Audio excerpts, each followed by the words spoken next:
Veliki pozdrav svima. Dragi moji, sa vama ću danas podijeliti veliki problem. Već par dana po mom selu se priča da mi se punica vraća. Sad se vjerojatno pitate, a di je tu problem? Veliki je tu problem.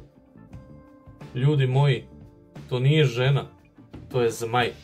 Ona vam je kao frizirani auto. Nije vam ona poput modela mog suseda. Jadan. Tako mi ga je žao.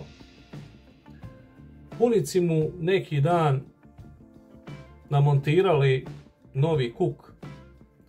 Zglobovi joj ne rade preko 10 godina.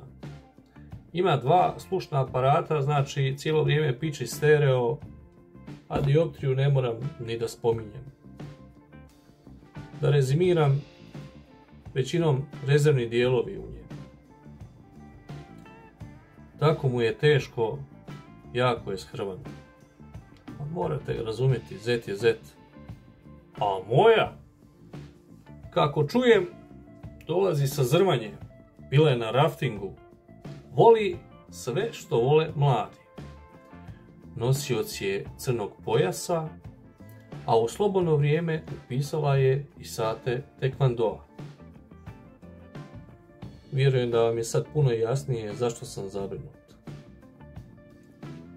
Prošle godine pred našim dućanom okupila se ekipica stručnjaka malo da se razvesele, ublaže žeć, znate već kako to ide na selu. Normalno, uvijek među njima ima umjetnika, tako je bilo i toga dana. Punica je išla iz trgovine, a jedan joj je dobacio onako: "Gdje si, baba?"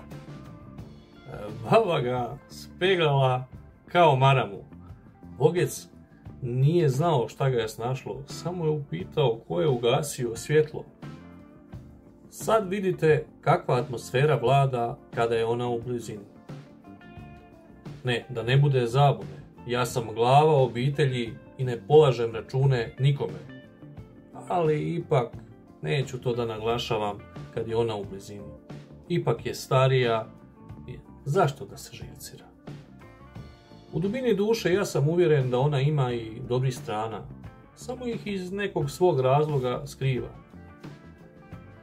Ako čovjek želi dobru komunikaciju sa njom, to nije osobiti problem. Samo joj ne smiješ kontrirati. Klimaj glavom, a ako slučajno ne znaš šta misliš, uvijek je možeš pitati.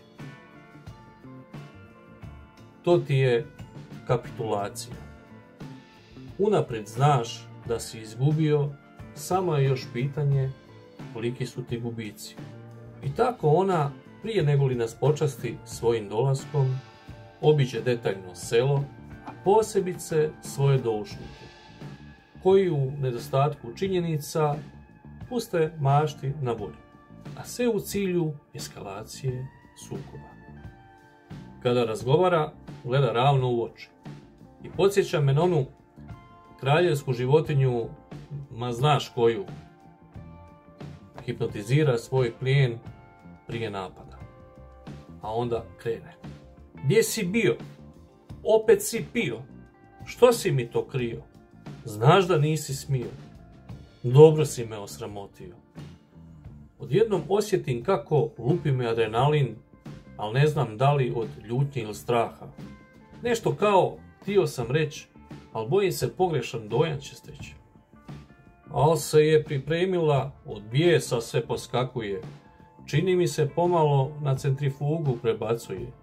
O Bože, dijeli se ta gasi. Tako vam je to bilo zadnji put kada se počastila svojim dolaskom. A kakva je situacija kod vas? Ostavite svoj komentar. Ako vam se svidio video, dajte mu like. Ako još niste, obavezno se pretplatite na kanal. Do sljedećeg videa šaljem vam puno pozdrav.